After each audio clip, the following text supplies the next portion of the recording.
Welcome to the Ask SQL Family podcast. This is episode number 22. And our guests today are Adam and Patrick. Guy in a Cube.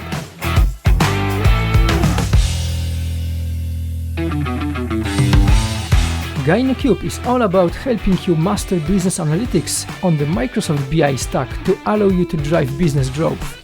They are just two guys that do the work. Adam and Patrick look at how to leverage Microsoft Business Analytics to allow you to gain knowledge that is needed to shape the data your business cares about. This includes Power BI, reporting services, analysis services, and Excel. If you work with Microsoft Business Analytics products or services, be sure to subscribe with their weekly content on YouTube channel.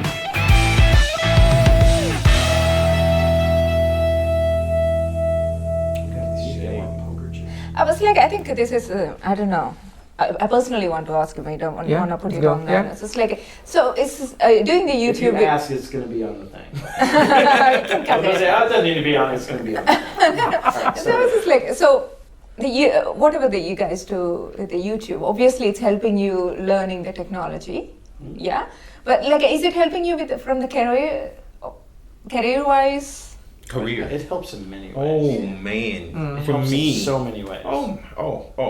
It's not just career. It's not just technology. It's from a career perspective. I will tell you this: I wasn't on the product group. I was in sales, and the sales guys that I work with, they would say, "Hey, Patrick, okay, so we're going to work with," and I worked in education, or I work with I worked in state and local, and they would say, "Hey, Patrick, we're going to go and talk to such and such, but you don't come in the room right away, right? You hang out, sit in the hall, and we'll do it, and when we're ready for you, we want you to come in," right? And then I would walk in, and people would go, "Do you know who that is?"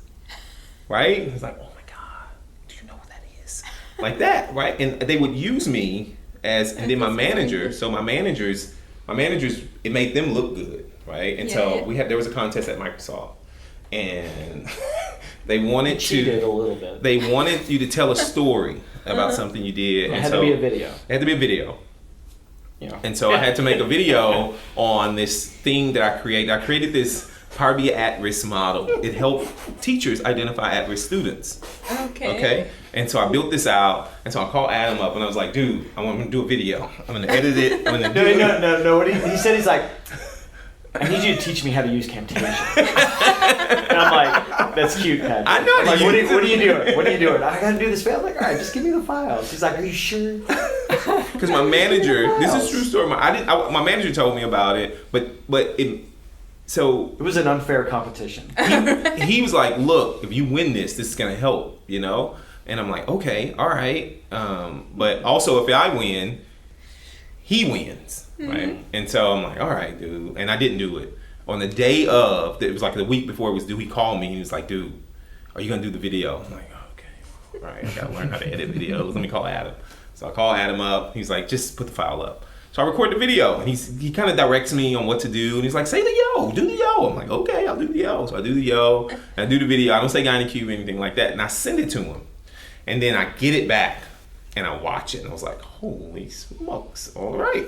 So I upload it. The day after I upload it, this guy who runs all of worldwide sales, some vice president. I don't even know who this guy is. He sends me an email. He goes, "Patrick, that video was amazing."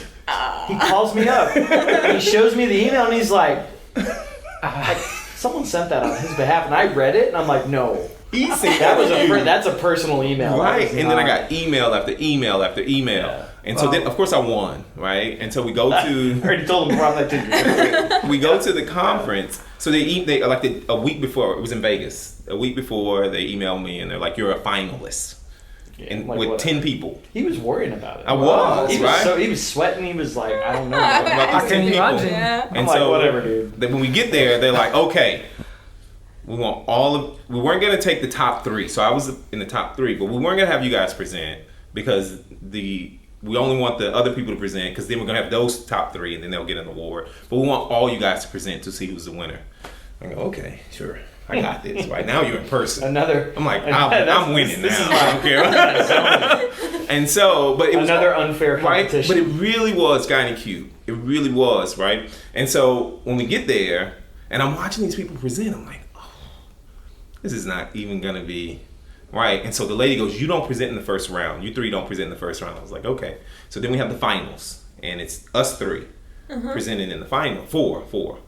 And they all present, and they make me go last. I'm like, okay, I'll go last, right?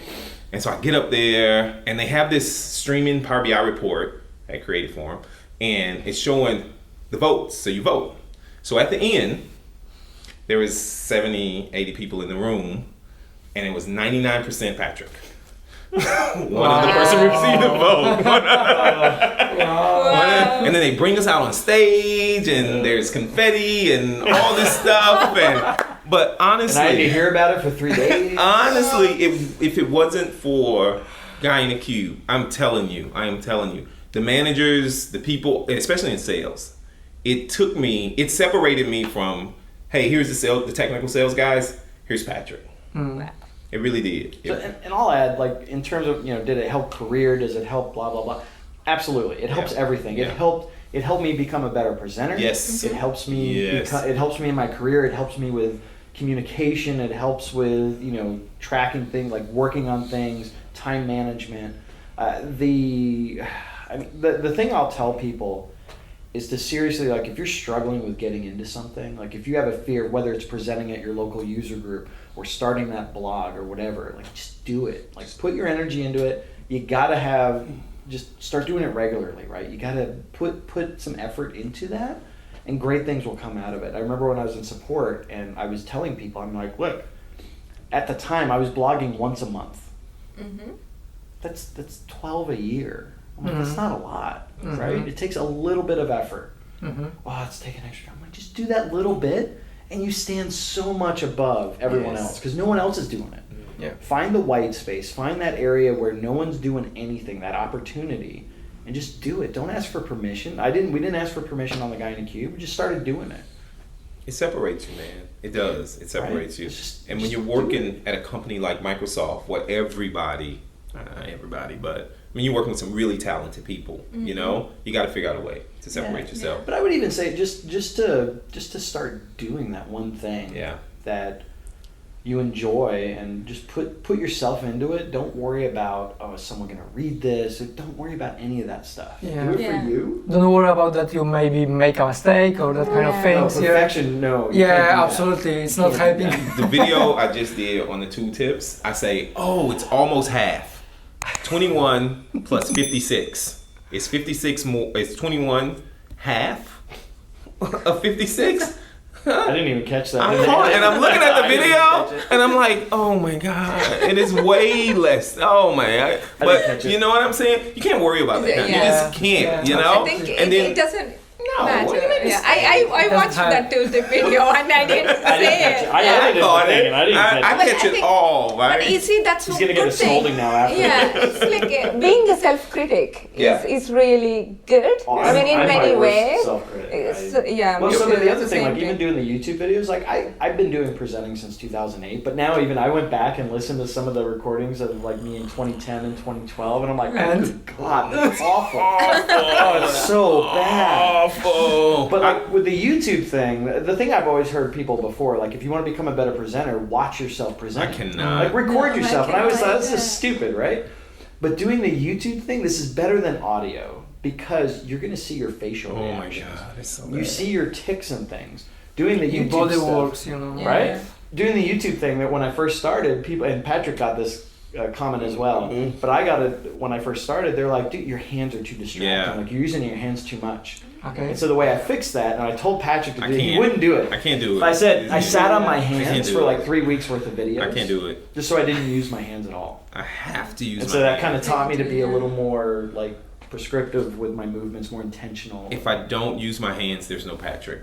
I know. So that's probably things that you want to. So what is the hardest? What is the hardest? If you are recording, looking at the recorder, or if you are presenting at the audience? Oh, the recorder for me. Recorder is really difficult for me. It's tremendously difficult. I will tell you, I love doing the 5 to 10 minute video. I love doing a full day pre-con. Yeah. The 1 hour session kills me. Why? Because it's longer than 5 to 10 minutes and it's not a full day. So I feel constrained. I'm like, I don't know what to do. I don't care. I just want to be in front of people. Yeah. It could be 5 minutes. It could be 6 days. Doesn't I don't matter. care. Okay. I love it. I love it. So probably we are covered part of this question, but I would like to just repeat it and make sure that you answer this. How do you find the time and inspiration for your post or video activities, blogs, or? There are days where, like, I'll call it Patrick or he'll call it me. He's like, we need your video for tomorrow. I'm like, I don't know what I'm gonna do. There was one time, like, you know, originally my videos were dropping on Tuesdays, was Wednesday, and like I get up at 5 in the morning. 5 in the morning, I'm like, what am I gonna do today? Yeah, we'll do that. Let's read some newspaper. Then you find some inspiration. Some days it's gotten easier lately, just because we actually have like more of a backlog, so we know that we're gonna do this. And I actually this year, I'm actually really proud of this, and I hope we can continue this the whole year. For January, February, and March, I've actually had it all mapped out. Like, I know what I'm doing. I've already got like half of March already mapped out, like what we're doing. Sometimes like tweets. Sometimes people we tweet get stuff and say, hey, how do you do this? We get emails. Sometimes you're working with a customer and you figure out something. You go. We get a comment in a video. That's quite a so good originally though we got no engagement, really so there's no nice. comments in the video. But now we get a ton of comments. Like the video I did with Alberto today was purely somebody asked a question in the video, and I was like, okay, I'll write it. Then I searched it. I thought about search the internet, and I found this article. I was like, oh, Alberto's gonna be a bits. We're gonna do a video with Alberto on this. Yeah, right? I mean, like sometimes when I watch the video, I go down and actually read the comments. So it's just like, it's just like, and I'm somebody who have been watching your videos from the very beginning. Like, you know, when you have this very few subscribers, and I can totally relate. Like, you know, initially there was not much engagement, but now I can see, like, you know, there's. And I'll tell someone, like, whether you're doing blogging or video or podcasting or whatever, you're gonna go through a struggle of where you feel like why am I even doing this? Like, what's the point? Like, nobody's listening to this. I'm just doing this for myself. And I would say push through that. Everyone will go through the dip of like the low point of where you just feel like it's just not happening at all. Yeah. Most people quit at that point. If you push through that, then it starts to take off. And that happened with me. It took like a year and a half, nothing. And I did that YouTube course thing, and I'm like, I gotta change something. Like, nothing's happening. And, you know, right after that, then the numbers start going up. And since then, it's like everything just compounds exponentially. And you can't take it personal, right? People are gonna say stuff and, you know, come back and say, oh, you could have done it this way. You should have did this. You should have done that, right? You can't take any of those comments. And you're gonna get nasty comments. You're gonna get nasty comments. I would even say for the women out there listening to this, I talk to the other women YouTubers out there. So I've talked with like Ruth Pozuelo. I've talked with other folks that do this, and just other YouTube creators that I've interacted with. And I feel like the women, like, they get bad comment. There are jerks out there. Like, it's really, like, it's like, I don't get those. There was one comment that we got. Patrick didn't catch it. I called him up and I'm like, dude, that comment, that was racist. Like, he called Patrick out on something. And Patrick was like, oh, I didn't even, whatever. But what I loved, and this is something I've also heard, is on that stuff, it's like, don't engage. My audience went in. They went in on him. And this is another thing. If you go read that Primal Branding book. I think I know that. I know, but when you're talking. So, in that Primal Branding book, one of those, there's 2 out of the 7 or 8. One of them is you're going to have your zealots. So these are your hardcore supporters. And then you're going to have your haters. Every brand has haters. You're going to have them. Yeah. If you don't have any haters, you're not pushing the envelope. You're not doing stuff. Yeah. And the audience, man, there were some followers of, like, there was like 3 or 4 of them that just laid in, and I was like, you can't take it personal though. It was fun to read. Yeah, but you can't take it personal, and it's not gonna be perfect. You can't take it personal because everything you record, you can scrutinize everything, right? Everything, just like I said with the video, right? Somebody can come back and go, Patrick, that was not half, you know. But who cares, right? Yeah, you just keep pushing through it. It's like, it wasn't. Bigger things. Thank you for catching that. You keep moving. You gotta have thick skin. Yep. Yeah. It's not a Hollywood video, yeah? It's not a Hollywood Not. Hollywood movie. I don't know. Man. I don't know. I got a Hollywood director over here. I'm an amateur. So. I don't know. I got a Hollywood director over here. I consider myself an amateur on the video stuff. I'm a hobbyist. No, he's being modest. I'm a hobbyist. Yeah, I think he's being modest. Yeah, he's being modest. He's being modest.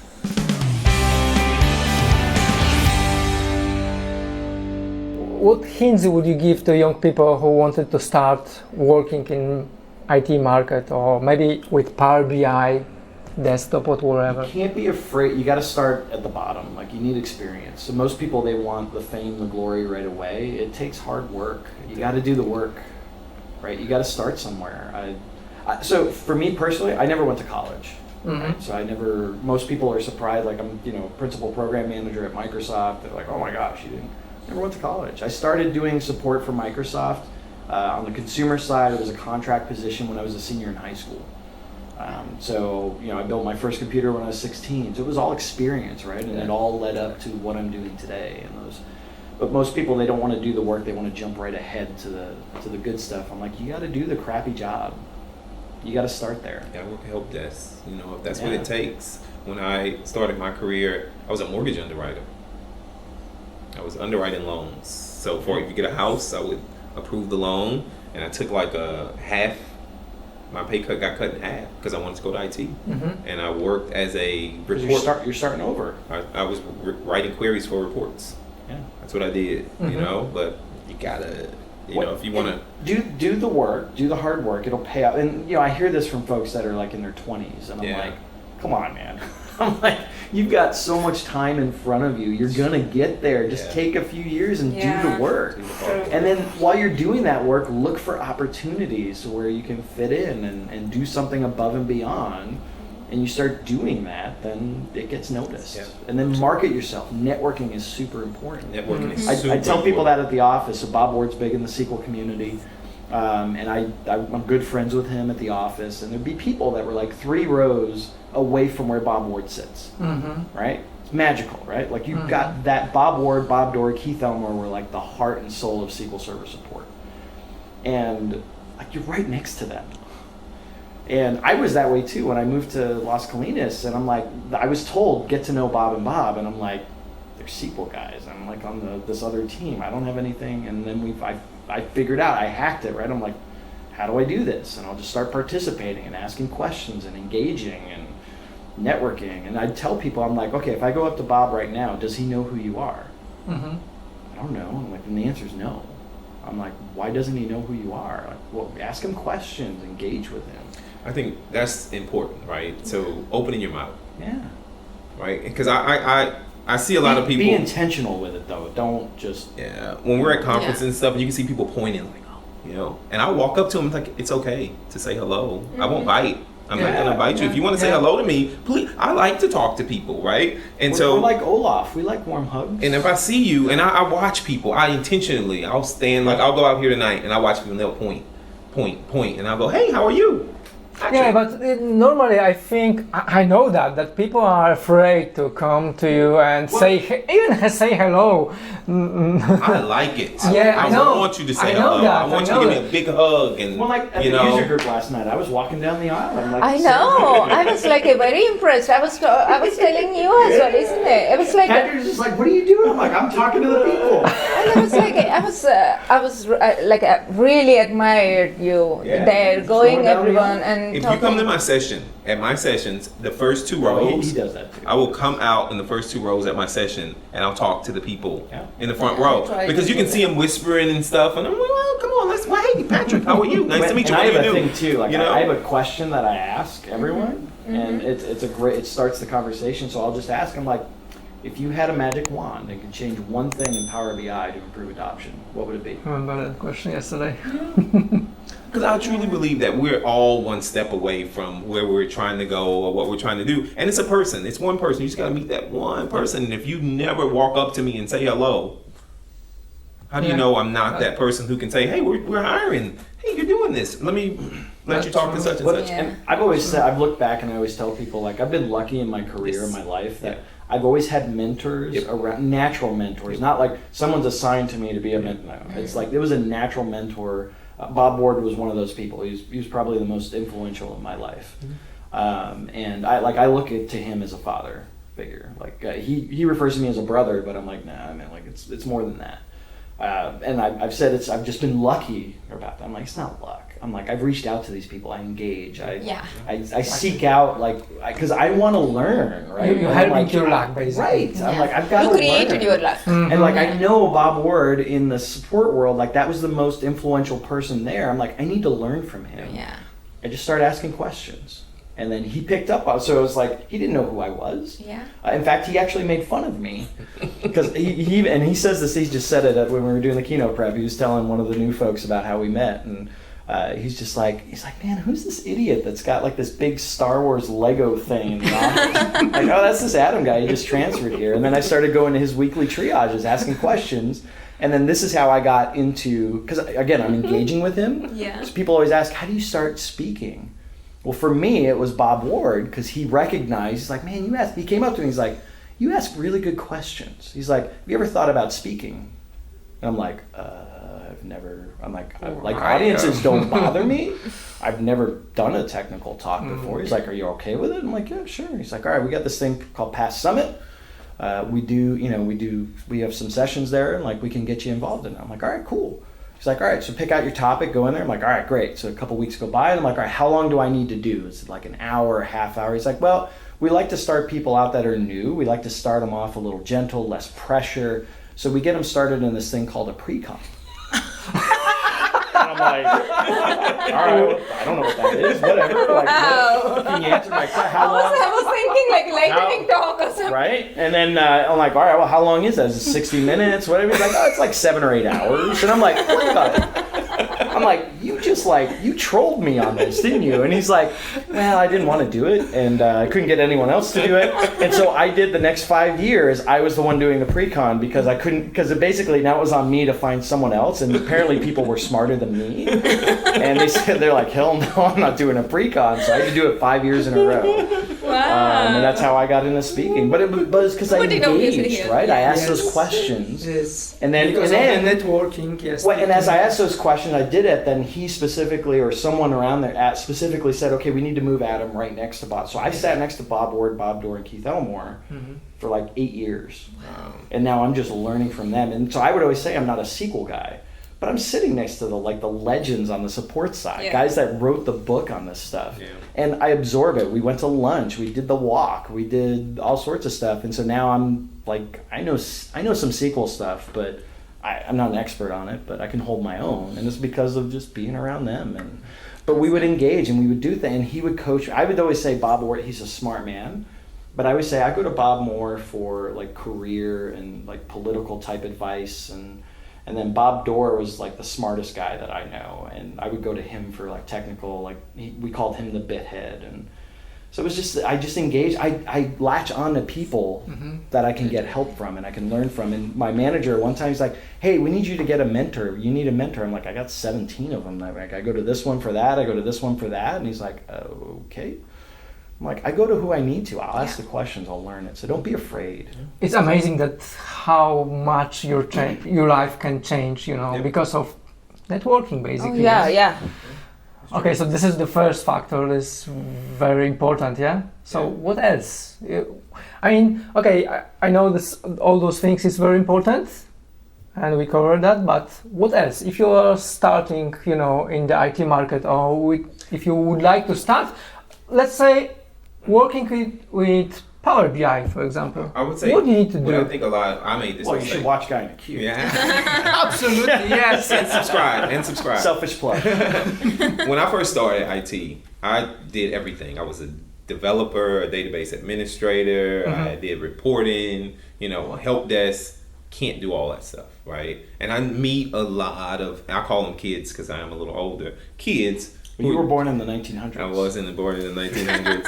And I meet them and they go, well, I'm a developer. I do some database work. I do graphics. I do this. I do that. Be honest, man. Be humble. Right? My advice is first, don't BS. You got to find one thing and become good at one thing before you think you can. You got to focus, right? So if you want to do Power BI, do Power BI. Here's an example. So like you're going to get some entry level position. You'll get in the door, right? You did some work. You maybe coded something on your own, or you figured out how to attach a network cable to a computer. It's all good. And so like what I did is I started in support. I started as a contractor and then I applied for full-time employee. I failed that interview twice. And so the third time I got it. And then I'm doing the job, and then I recognized there was this thing called Kerberos that no one wanted to touch. And then it's weird how technology things are like they just come in waves, right? It's like the week has a theme. And this week was a theme of Kerberos crit sits, and crit sits were like the server down call that you get from enterprises. And I just kept getting the curb calls, and I'm like, oh my gosh, oh, this is kind of easy. And so, but I recognized no one wanted it. I'm like, I'll take it. Like, that's mine. And then all of a sudden, within like 6 months, I had people from Active Directory team coming to me because I started doing blog posts on it. Okay. And now all of a sudden, you type in Kerberos and Adam and or Saxton, and like you get the blogs are still referencing, and they're from like 2011 and 2012. I get it. I had one of the architects of like the Power BI service. We were doing stuff with the gateway and the Kerberos stuff. They reached out to me and they're like, "Look, you're like the Kerb guy." And this is from years ago, like a decade ago. Yeah, I knew you as a Kerberos guy before Power BI. Right? Don't let them start talking about it. But I found my thing, right? Yeah. So you gotta find something and find your thing. Do it. Find the white space, find the opportunity, and then make it yours. And I think that's a lot of people don't. They don't find their thing. They just try to do all this random stuff. Find your thing. And then I did it again. So we had reporting services, right? And we had several people doing reporting services. And then they snuck something on people in SQL 2005 Service Pack 2. This whole thing called SharePoint integration came out, and no one knew what the heck that was. Like, support didn't even get a heads up on it. And then, of course, no one wants to touch that. And I'm like, oh, I'll do that. So now I was the SharePoint guy. Yeah. And I was the Kerberos guy. And then they had the whole claims to Windows token. I'm like, oh, now Kerberos is with SharePoint. And I'm doing it. So I made it mine. And then I was the SharePoint guy, right? So find the white space. Find the opportunity. Yep, find the opportunity. Look for those little things that you can do. You gotta focus. Don't do everything. Yeah, true. That's also very hard to find out, appropriate way. If you are interested in a lot of things, you're gonna fail. You can't. Yeah, exactly. It's not possible even. It's how you learn. It's gonna take a little bit. It took me a long time. Right? I was a DBA, and I was a good DBA for about 7 years. And my manager, I promoted me, and I was managing all these DBAs. I was a horrible manager, worst manager ever meet. I made a guy cry. And Adam is shaking his head. Horrible manager. And I came back from vacation. It was like, we need a data warehouse, and none of the DBAs wanted to build a data warehouse. They were like, I do replication, I write queries, I'm the optimizer. I'm like, somebody's got to do the data warehouse. Nobody wants to do it. Two guys actually quit. Because they didn't want to do the data from the warehouse. BI team. We didn't have a BI team. Right? But they were DBAs. Yeah. And so we had Oracle, SQL Server, and MySQL. And I'm like, put it on whichever one you want. I don't care, right? And like, I'm not doing it. I knew SQL Server, and so I was like, okay, I'll do it. And I was good at it. I was good at BI, and I was like, well, maybe I shouldn't be a DBA. Maybe I should do BI. And I built a data warehouse. We had these digital boards. I worked for an advertising company. Every second or every 2 seconds, depending on how much the customer paid, a spot would play on this board. There was a little web server on it. The devs helped me. They wrote a CSV file, and we captured those CSV files. Every 15 minutes, we had a DTS package. Yes, I said DTS package. That would run and load our data warehouse.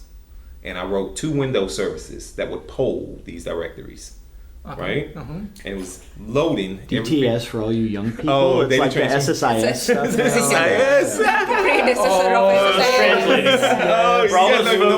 For all those folks born after the 2000s. And just helping the crowd. I never worked with DTS, but I know SSIS. And so it's now SSIS. And I remember I got to a point, and SSIS came out. We converted it all to SSIS, and my data warehouse load process would not load every 15 minutes anymore, but SSIS was supposed to be so much better. I had no idea why. And I remember this guy, Brian Knight, he runs Pragmatic Works, and he had written some books and some blogs, and I read them, and it was SQL Saturday, and he was presenting at this, and I told my boss, I was like, you need to pay for me to go to Orlando, because I need to meet this guy, because he's going to help us make this thing fast. He was doing a session on it, and they didn't pay. My company did not pay. I said, okay. I went home. I told my wife, I said, I need to go to Orlando. Yeah, anyway, yeah. I said, I got to buy me a plane ticket. I got to stay in this hotel. I got to go to this event. She goes, how much is it going to cost? I said, it's going to cost about $600, you know? And so she said, okay. And I had started the users group. And so I submitted a session. And they accepted my session. My session was an awful session. It was using the CLR to performance tune your database. Anyway, so I wrote these. Interesting. Sounds horrible. I wrote these CLR store procedures that would capture perfmon counters and write. Anyway. You should do a video on that. Yeah, absolutely. But the whole goal was just to meet this guy, right? Mm-hmm. And I did another session on doing incremental data warehouse loads with my the stuff that I had written. And the president of the company was sitting in the back room. When I didn't know, and I presented, and so then I went to Brian's session, and I waited, and I told him about, he was like, are you using the slowly changing dimension transform in SSIS? I was like, yes. He was like, don't use it. I was like, is that it? He goes, I guarantee that's why you did. I told him about the 2 dimensions that were slow. Sure enough, that was the answer, right? But before I left, the guy, president of the company, had saw my session, and Brian said, are you the one that did the incremental load thing? I was like, yeah. He's like, I want you to go talk to this guy named Adam. It's another Adam. Adam Jorgensen, and about working for us. Ooh. I was like, really? And I went and I talked to Adam, and he was like, what would it take? I was like, make me an offer. Mm-hmm. I was living in Baton Rouge, Louisiana. When I got off the plane, my cell phone was ringing. It was Adam making me an offer. Wow. And I was so happy to take that job because I wanted to go back and tell them, if you would have paid for me to go to Orlando, I wouldn't have taken the job. No, but seriously, we are talking about the choices, yeah? Yes. In your life, yes. Basically. That's your... You have to invest. You have to invest exactly. in your life, right? Yeah. Yeah. If you didn't I do totally that, agree on probably that. you Who would not knows, be in right? this place. That's like, right. Yeah, That's right. yeah, And so I made the investment because it was slow and I didn't know why it was slow. It was simple as this. The very first SQLBits I attended, my company didn't want to pay, so I paid myself. Yeah. But SQLBits changed my life. Yeah. Like I would have not been in the position where I am if it was like It was $600. I mean, come on, you know. Yeah. Like I started from the local group and many years from the event like this, but in Poland. Nice. Yeah, absolutely. It will be 2 episodes from that recording. Yeah. So, can we cover 2 more questions? How many people of our teams are working on Power BI desktops or services at all in total? I don't know what the total number is. Well, There's a bunch of people that work on it, from developers to PMs to like even Power BI Desktop has multiple PMs on it. So there's really? I think there's like 5 or 6 PMs on it now. Yeah, I don't know. Service team has another, I don't know, 7 or 8. You have engineering. There's engineering managers. There's the devs. The devs are really like the unsung heroes. Yeah. They're the ones Nobody knows those guys, right? I know those guys. But out here, No, right? I know. Yeah. They're fun guys. I actually like hanging out with the dev guys because they're the ones that actually know what's going on. Like they're doing the work, right? So they know know what the they're inside doing. stuff, yeah. And then they have interns that come in There's and do interns, stuff. like summer interns. Yeah. Yeah, I met some interns at They do at some the cool summer. I was stuff. just They like, do some cool wow. stuff. Yeah, there's Yeah, lots of people. stuff. There's a lot of people working on Then it. you got the marketing teams. You got us. You got us. You got the support The cool teams. captain. Yeah. There's a lot of people that go into all of There's a it. lot of people. And, it's a lot of work. Yep. No wonder that you have every single month the big update.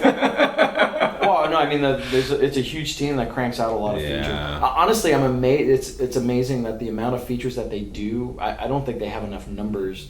Like they're cranking out more than what you think they should be doing, right? And it's just amazing to watch them. It's pretty impressive. Do that, and the way that they can turn around on something based on customer feedback or like issues. Or I remember there was one issue where the filter, was it the filter or the drill down? It was one of those features where it was on the visual. I think it was the drill down, and we moved it up into like the menu bar up top. And I got a support call on it, like, I don't know where this is. I'm like, I'll do a blog post on it. So it was like, hey, why can't where did my drill down go? And oh my gosh, that blog post, there was so much, like normally I get like 2 or 3 comments on a blog. And this was on the Power BI blog. And it was like, I think it was something like 700 comments. And it was everyone that was pissed that it moved. I mean, it was like visceral comments on it. And I'm like, oh my God, what did I do? I'm like, I was just trying to help you to tell you where it went. And they're like, why did you move it? Blah, blah. In less than 24 hours, it got moved back because of that. Because of those questions. Like I remember the group engineering, the person that was there before Kim Manis, because Kim Manis owns the desktop now. It was the gal before, it was Larissa. And she pinged me and she's just like, well, first she's like, wait, you're in support, right? And I'm like, yeah. She's like, you're posting on the Power BI blog? I'm like, yeah, wait, let me do that. And I talked to her and she's just like, yeah, we're gonna work on moving that back, and because of the blog. And I'm like, all right, you need to comment on that because that's not me. And apparently the users have a power to change something. Absolutely. Well, and there's an example. I think it was David Eldersveld that he said something about, hey, can we just get like custom tooltips on, I forget what it was, like images or something, or on the buttons. On the buttons. And like people just retweeted it, and then Amir caught it, right? Yeah. And then within a couple weeks, it was in the product. So people can affect change. Cool. This is why I say this. It becomes a joke, but I'm very serious. Vote things up on ideas.powerbi.com. Seriously. Yeah, that gets at it. Yeah. Strength in numbers. Yep. In terms of Power BI and very popular topic like DevOps, what do you think? When the team brings something to be doing this automatically deployment things? Well, so I mean, we already have things today for that. We've got APIs for cloning reports or moving things from workspace to workspace. I will admit there's some gaps in that, but there are some approaches that you can do it. There's things that are being worked on that are in the business application release notes in terms of like true ALM type functionality. We've got the XMLA endpoints that are coming out, which will also help with those type of operations. Yeah, we heard that it's coming. Yeah. So the read part of it is coming soon. Yeah. And then the write access for that will come later on. It's not in the current semester, and they do planning in 6-month semesters. So just keep your eye on the release notes in terms of when it'll be listed there once it's coming. So, but I mean, there's work that's being done right now to help with those items, and so they're working on small things to help. The new workspaces, I think, are going to enable a lot of functionality in that front and make it a little easier, because today we're tied to the Office 365 monitor groups. It actually hinders us from certain things, whereas once the new workspaces are there, we have a little more flexibility to move things easily and to link things like shared data sets, where you can have a data set and reports in different workspaces and easily copy things from one thing to another. There's a lot of stuff being worked on.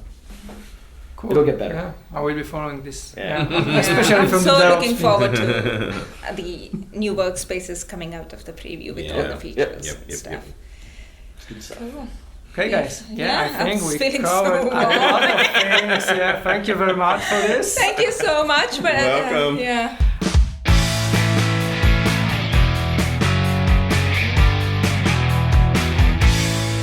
I'm just saying. I don't. I see you are not at all happy. So wait, I don't know if the room's warm or if I'm actually having meat sweats. Oh yeah, I saw you post. Was it good? I got slow-mo video of them cutting it. Well, it's like whatever. So guys, because this microphone is direction one, so we should sit in some... do you eat meat? Yeah. We can go. No, I'm not going back. Not tonight. I'm not going back while I'm We got 2 more nights. You have fun.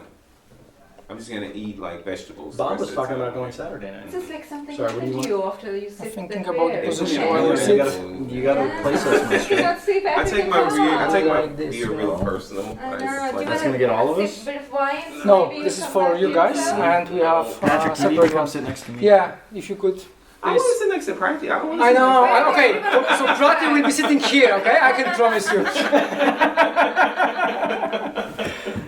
So it'll be like this. Our conversation is so much better than Adam's. No doubt. Hey, let's get physical. Hey now. All right. Let's get visual. This is my backup. I see. This is You my are backup. like super prepared. Yes, I am. Always I am. Okay. I'm trying. At least. What, you're saying I'm not? Oh no, yes. I would never say that. It's just like you're always prepared. He's seen all of my equipment, It's so just like you're always have one. Thank you for joining us, listening to this podcast, and time spent jointly. You can find this podcast on the website SQLplayer.net. Share this episode if you like it, and let us know if you want to hear a specific person from the SQL community, or maybe about an interesting topic of technology.